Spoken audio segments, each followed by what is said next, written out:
Hey, it's Pkabu, and today, Bidoof. It's the strongest Pokemon, everyone knows that.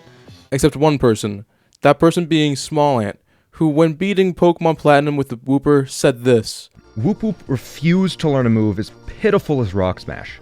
So I caught a useless Bidoof and used it to break the rocks in my Whoopie boy's path. How dare he call Bidoof useless? Does he not know the power that Bidoof holds? And so, I wanted to show just how easy it is to beat Pokemon Platinum with just one single Bidoof.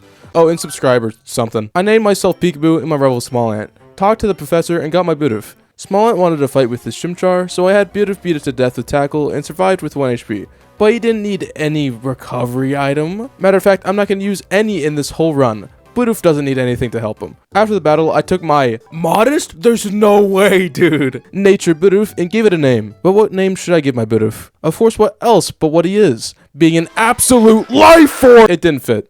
So I just called him Al. Al then demolished the trainers in Route 202 and then slaughtered countless Bidoof he was disappointed in as they were all less than him. Al then reached level 15 and...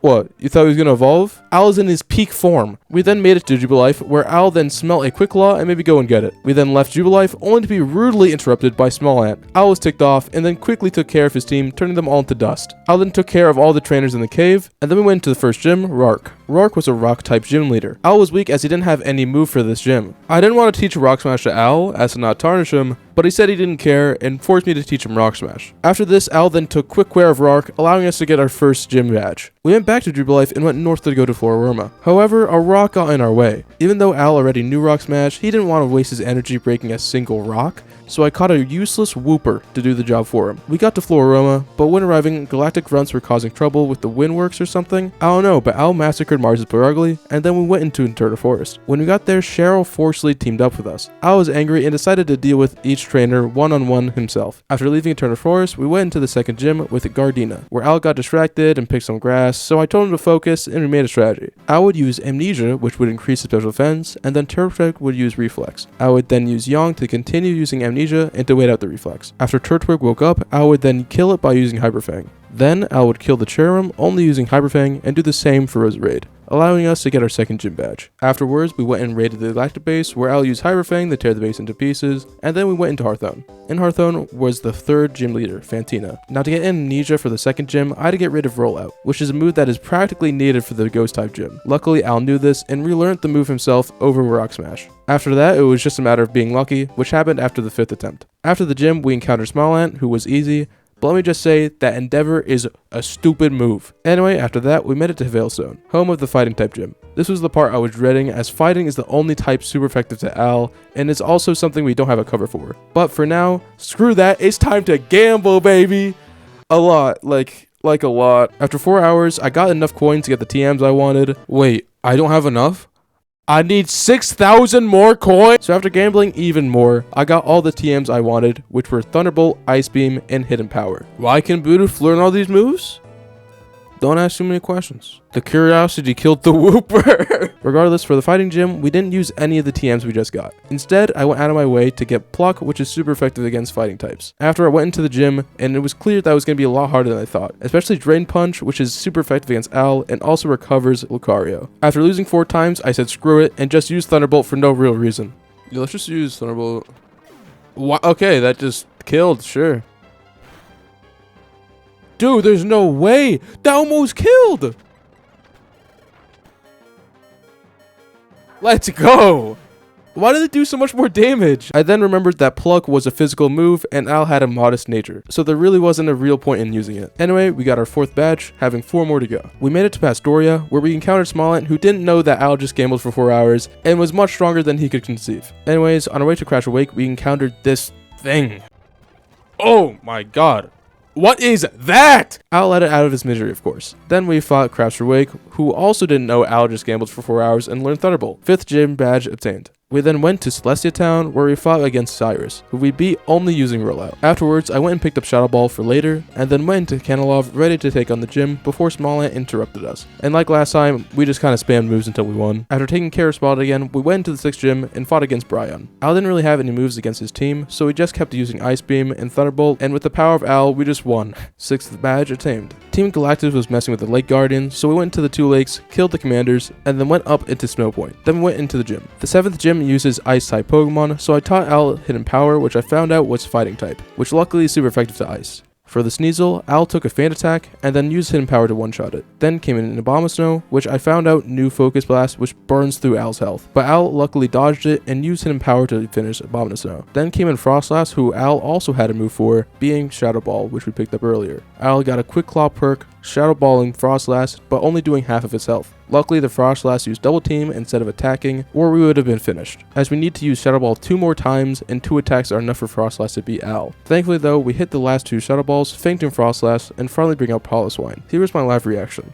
Piloswine is a chonky boy though. I don't think it's possible. Dude, we got so close. This was like basically a perfect run. Yeah, that's it. Dang, dude. Oh! Oh! It missed! It missed! Oh my god! Oh! I thought I just won! There's no way! Let's go! Oh my god! Dude! That was perfect! Let's go! And with that, we got our 7th badge. After I went to the last lake, destroyed the last galactic base, released the Lake Guardians, and made it up to Mount Coronet. At the top, me and Smallant teamed up to beat the galactic commanders. While this battle wasn't hard or anything, something nice did happen during the fight. Cyrus then accidentally opened the portal to the Distortion World, where Al could now prove his power by defeating the god of antimatter, Giratina. One little setback though, that being Cyrus himself. Because of Giratina's fear of Al's power, Giratina weakened Al by being in the Distortion World so that he couldn't even beat a level 45 Houndoom. I needed to pull back the restraints on Al's power, with the way of doing this being EV training. EVs, if you don't know, are a hidden stat in the game where certain stacks are increased after defeating Pokemon that increase that corresponding stat. To fully power up Al, I need to increase his HP and special attack. This way we can maximize his modest nature. To do this, I give him EV stat decreasing berries and defeated certain Pokemon to increase his HP and special attack. Before, Al was held back and couldn't use his full power. His HP was a measly 187 and his special attack was only 97. After EV training, Al turned into the beast that he is, making his HP stat now 259 and his special attack now being 148. Al was ready to get his revenge. But after I figured out where to go again, as, oh yeah, if I didn't tell you, this is the first time I ever played this game, Al then swept Cyrus without any difficulty and then went against Giratina, where Al did this. Alright Al, let's do this. We're gonna use Ice Beam, super effective ground type. He's faster, that's fine. Al tanks.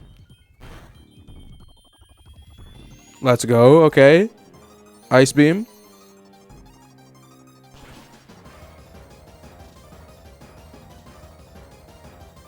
There's no way. There's no way. Ow! Oh my god, dude.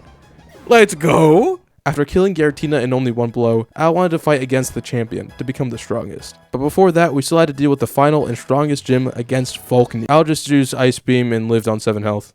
That's Al for you. Al then used his Woopers to get through Victory Road and reach the Elite Four. Before going in, I used rare candies that I picked up to use on Al for him to reach level 100, with this being his final moveset. Ice Beam, Hidden Power Fighting, Charge Beam, and Shadow Ball. It's beautiful. You may ask why I replaced Thunderbolt with Charge Beam, as Charge Beam is weaker, and that's because Al's ability of being simple but perfect. The ability simple doubles any stat changes, meaning that if I use Charge Beam and get a special attack buff, it will increase my special attack by 2, meaning that it will double my damage. With Al in his perfect form, it was now time for him to take on the Elite Four. With Aaron being first, it was child's play for Al. Ice Beam for Heracross, Charge Beam for Vespiquen and Yanmega, and Ice Beam again for Scizor and Drapion. Next was Bertha, which was even easier than the first one, with Al just using Ice Beam to kill all of her ground-type Pokemon. Then we fought Ronald, who was the one I was the least prepared for as I had nothing for fire types, and there was also Infernape who had close combat. But on only 2 tries, I learned the strat. I used Charge Beam until the Houndoom fell so that I could get 2 buffs and finish the Infernape before it uses close combat. Then for the rest of the team, I would use Charge Beam until the rest of Ronald's team was down. And for the last of the Elite Four, Lucian, I'll just use Shadow Ball and beat Lucian's entire team without getting hit.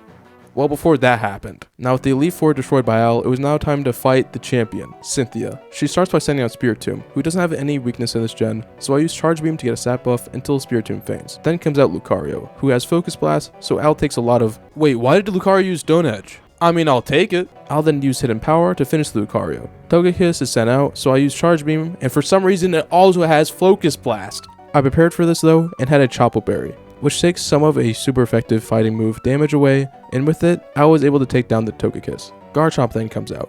Al used Ice Beam, but Garchomp was faster and used Dragon Rush, killing Al. Because of this, for the next time I fought Cynthia, I decided to use a Quick Claw instead, as if I get lucky, I could dodge both Focus Blasts and survive against Garchomp. I tested it out, but still died against Garchomp, but I knew that this was the winning strategy. I just need to get lucky, and on the third time I fought Cynthia, it happened.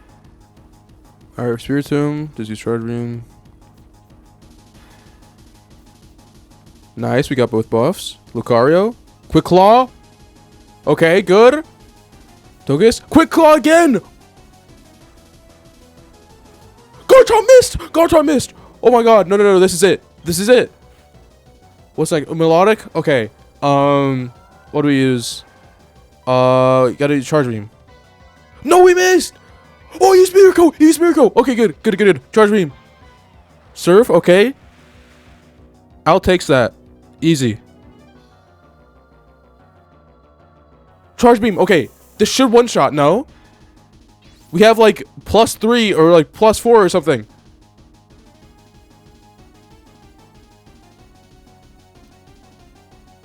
Okay.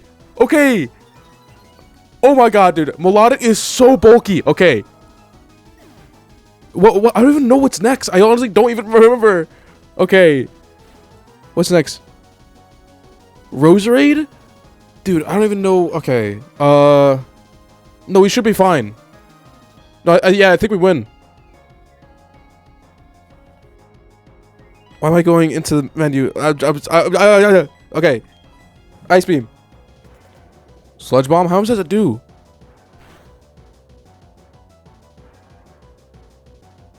Oh my god! Oh my god! No, we win! We win! I thought we were dead! Oh my god! We were at 8! Let's go! Let's go, Al! Oh my god! Let's go! Let's go, Al! Finally, I was able to prove Bidoof's, no, Al's game-breaking strength and became the champion of Sinnoh. But there was one more battle that needed to be done.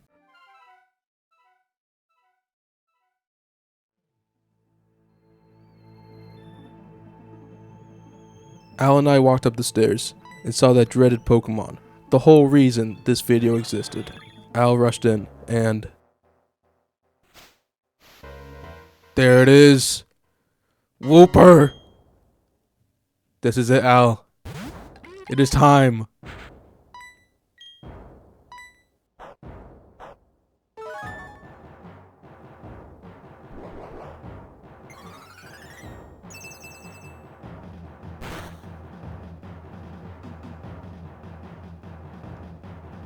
Oh my god. Ow! Oh my god! Let's go! Al reigns supreme! Oh, and also Al killed Arceus in a single hit. Okay, bye.